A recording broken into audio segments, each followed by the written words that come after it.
But the Americans aren't the only ones to study this subject seriously. Across the globe, a number of countries have established organizations or programs to carry out research into UAP. In France, the Sigma II Commission examines the most credible incidents, like the Nimitz case.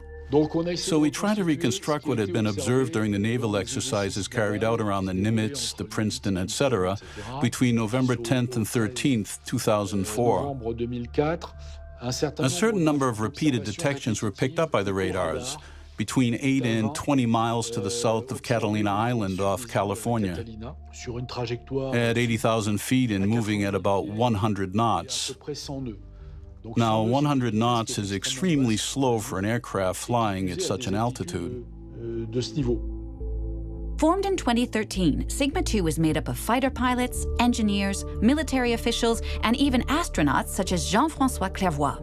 As for Pierre Bescon, he's a former director of the Space Center in Kourou, French Guiana, where the famous Ariane rockets were launched. I don't agree with scientists who immediately say it's baloney. No. If observations are made by those whose job it is to make observations, like fighter pilots, for example, then what they've seen isn't baloney. If you don't understand something, then you put it on a shelf and wait till there's a better scientific understanding of the physical phenomenon until the correct study of it can be carried out. But you don't just discard it as baloney. In my mind, that's nonsensical.